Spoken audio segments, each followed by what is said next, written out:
By working with the dying, hospice nurses gain an insight into death and the opportunity to witness the signs of a life beyond our own. I had one gentleman 3 months after I started working in hospice. I thought, I can't do this anymore. This is just too much. I'm going to get burned out, or it's just too stressful. And so just as I was really trying to debate whether I was going to leave this field or not, I had an experience that just kind of blew me away. And one of the LPNs came up to me and said,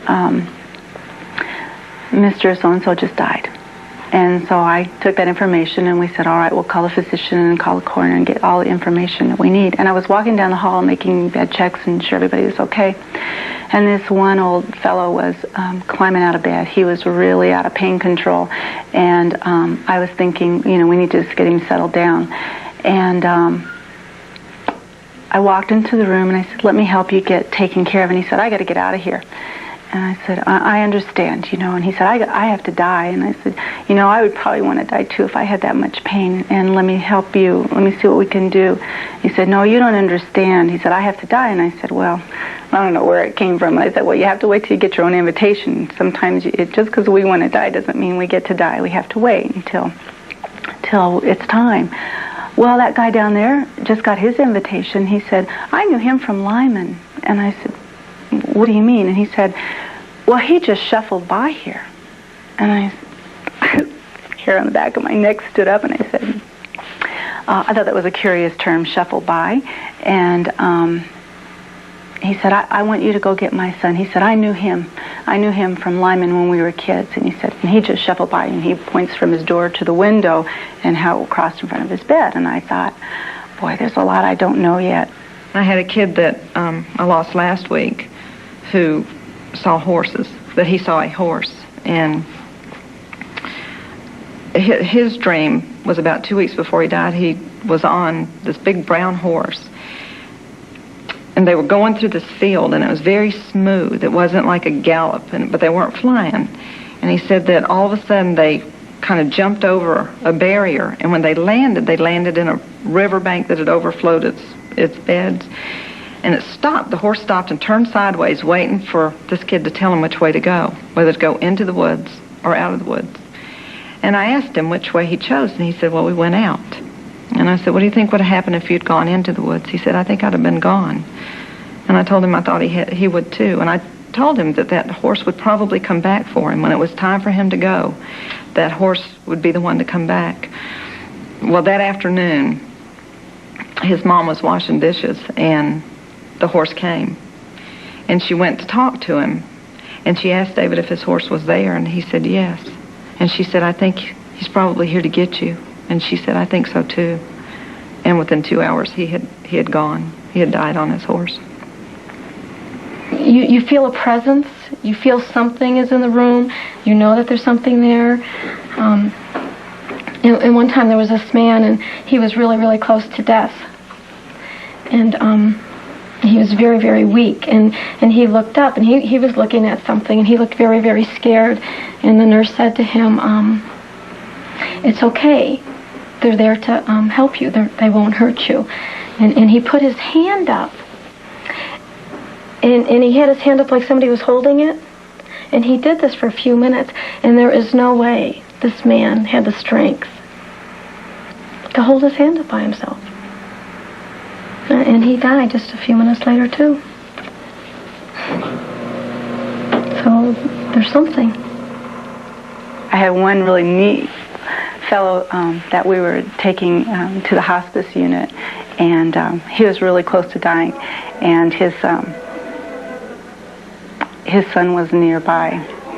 This poor guy went through an incredible bath from the nurse, and he didn't move at all, didn't even blink an eye, so we would say he was unresponsive. And as we were walking down the hall, pushing his bed down the hall, he opened his eyes, and he looked straight up, and his little toothless mouth, and he went, and waved, and then just smiled and closed his eyes, and 5 minutes later he was gone. I don't know who he was waving at, but that's not uncommon. As death approaches, patients may have visions of angels or see tunnels of white light. Other people receive angelic comfort from someone they already know. Patients who are closer to their dying time will see those who have already died, oftentimes.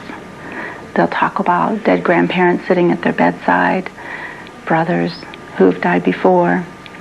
I'm not so certain that we just see spirits running around. I don't really believe that. I've never heard anything that scary, but I have heard of a lot of patients who are very afraid of dying talk about seeing a father-in-law in the kitchen. And that would scare me out of my mind, but they're not afraid. And it really made me realize about how they're just sort of drifting to the other side. They have one foot here and one foot somewhere else. And a patient who's very frightened will tell you that. And yet for some reason it doesn't bother them. That bothered me. Mary was a 52-year-old woman. She had Lou Gehrig's disease. And it was getting pretty bad. She was pretty close to death, and the muscles in her throat were closing up. They weren't working very well.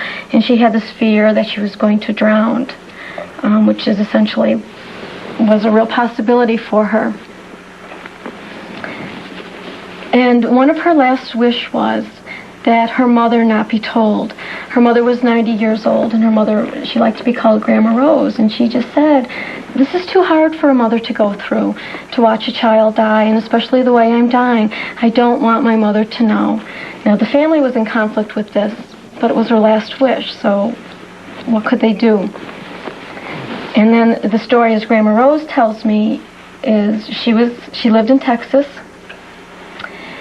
and one night she went to bed. She was getting into bed, and she saw her husband standing there. And her husband had been dead for 20 years. But she says that he was as real to her as I am to you. And he said, Rose, I've come to take Mary home. And at that point, Grandma Rose, she just started to scream and said, no, no, please, let me go back and hold my baby one more time. Don't take her until I've gone and I've held her and I've said goodbye and I've kissed her. Please don't do that. And so he just kind of smiled and faded away, and she knew at that point that he would allow that. So she got on the next plane, and she came to Denver, and for 3 days she stayed with her daughter, and she told her stories, and she combed her hair, and she gave her bath, and she was holding her daughter when she died, and I was there, and she just looked at me, and she said, you know, I brought her into the world, and it's only right that I'm with her when she goes out. And that would have never happened if Mary's husband wouldn't have come to her and told her that he was taking her home. Like one person said to me, oh, it's easy for you to say it's going to be peaceful. You're not going to die. You know, and you know, you're right. All I know is what I see, and all I know is that somewhere along the line, you're not going to be afraid anymore. Somewhere in those last hours, it's going to go away. And somebody will throw you a lifeline. For years, the medical community hasn't paid attention to them. When I woke up, I was happy. Visions and dreams some people have in the weeks and days before they die. So vivid. It was like lifelike. But one doctor says people need to know. It's life affirming, I can tell you that. It tells you good things about our time on Earth, not bad things. We're not talking about near-death experiences here, white lights and tunnels. This is something else. A doctor at a hospice in Buffalo has been studying this for years. Yeah, I visited him and discovered what he and his team have documented is truly eye-opening. They say these dreams can actually help them tell when someone is about to die. And the dreams are often comforting. They make death less scary. It turns out when we have little time left, many of us see the people we miss most. Death is one of the mysteries of life, but the dreams of patients at Hospice Buffalo in New York State are revealing something incredible about the process of dying. My wife all of a sudden appeared. They found that in our final weeks and days, many patients see the loved ones they've lost. Boy, I remember seeing every piece of their face, and I mean, I know that was my mom and dad and uncle and my brother-in-law. In most cases, the dreams bring comfort. I felt good. I felt good to see some people. A patient named Maggie dreamt about her sister who had passed away before her. You gotta stay with me. Mom, stay with me. She said, But then, her sister gives her a message. and she said, so we'll be together. Maggie then asks the man doing the interview a question. You don't believe me when I say this stuff. You believe me? Yes. Dr. Christopher Kerr is the one who said yes, but he didn't start out believing. He's now the chief medical officer at Hospice Buffalo, but when he was first starting out, something happened that opened his mind. He thought a certain patient could live a little longer with IV fluids. And I walked in, the nurse didn't even look up, and she said, no, he's dying.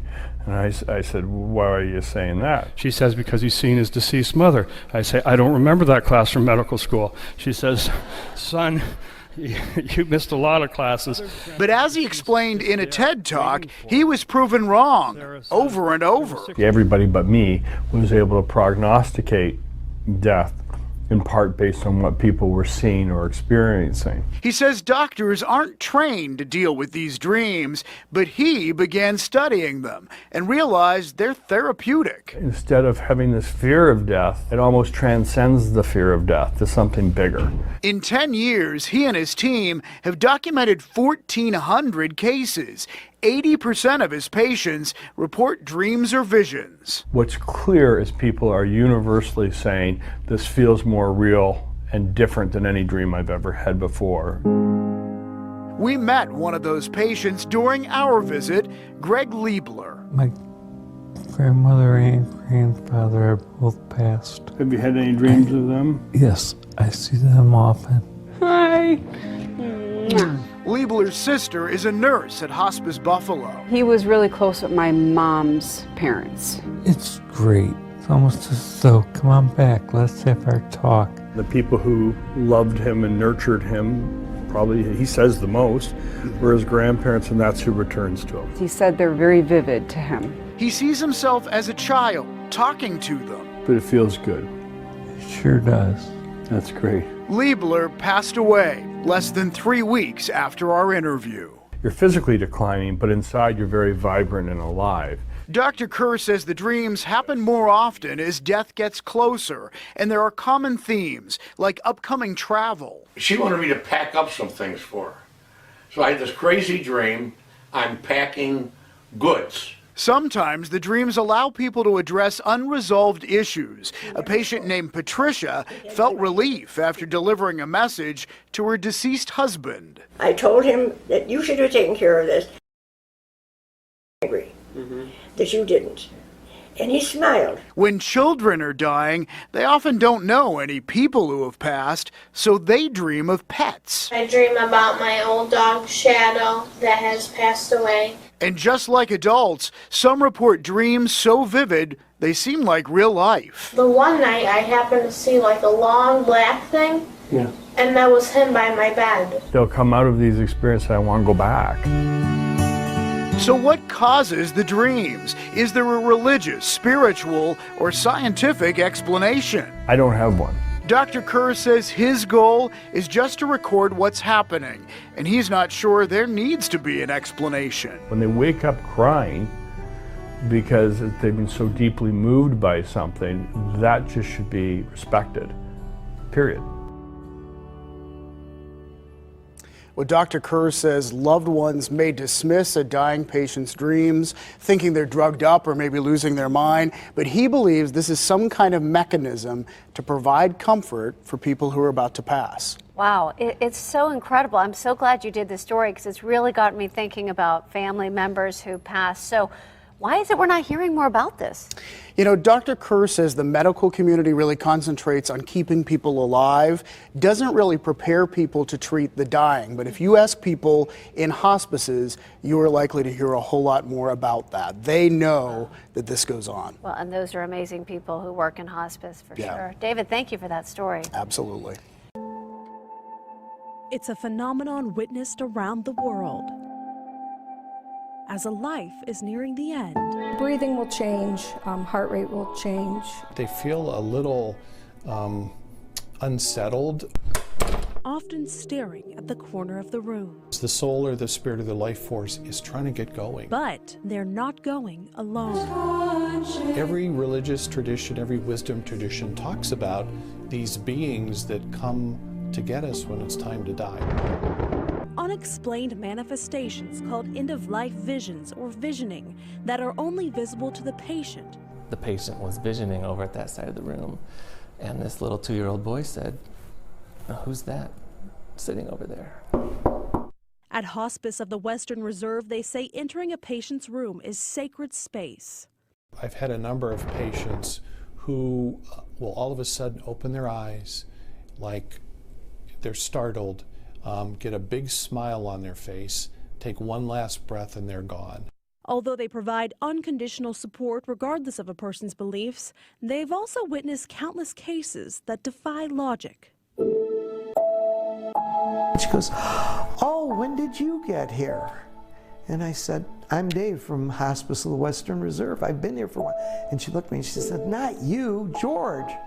And I turned around and looked, and there was nobody behind me. George was the patient's long-deceased husband. She just kept looking past me and saying, "Oh, you look so good." And then I found out that she did pass away the next day. They say a parent or spouse is most common. For a man named Ron, his beloved wife, Becky. He actually pulled himself over the side rail and reached out and made like a hugging motion and then laid back down, and within minutes he died. He had been waiting for her to come get him. For another man, it was the family pet. He said, "I can see, and it's beautiful here. It's beautiful." He goes, "There's animals." And then he stopped and he looked at his son and he says, "Your dog is here." Yeah.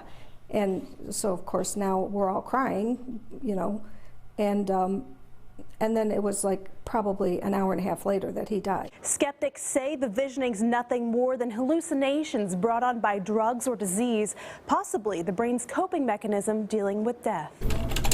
But Dr. Kevin Dieter says not every patient visions, and those who do are entirely lucid. Folks that are dying still can have hallucinations, but they are qualitatively and quantitatively different. If you try to get their attention and you call them out of that, there's like a transition back to this world, and they don't like it. Because most visions involve people already deceased, even if the patient doesn't know it. About 2 weeks prior, her son had passed away, and they decided because of her condition they weren't going to bother telling her. Margaret was bedridden for weeks, then suddenly got all dressed up. Her sister, Dorothy, walked in. She said, "Margaret," she said, "you look beautiful. What's going on?" She said, "Charles came to see me, and he said he's coming back to take me with him." And she didn't know that he had passed away 2 weeks before. And the very next day, she passed away as well. And afterward. A lot of times I notice a difference in the feeling from right before they pass away to after they pass away. For some reason, a cardinal showing up seems to be fairly common. We don't know why they do that, but they do that a lot. Are you having any pain at all right now? Comforting loved ones and hospice staff members, sharing their stories to help comfort you. Just like one of those things that you want to say, wow. It just gives you such great hope. And you wonder who's coming for you, you know? Lauren Daniels, Oklahoma's News 4. No matter if you believe in that or not, hospice provides an invaluable service for people, that's for sure. Absolutely, Yeah. and people, my mother worked with elderly people as you know in hospice, and that just incredible stories she would hear, things like that too. So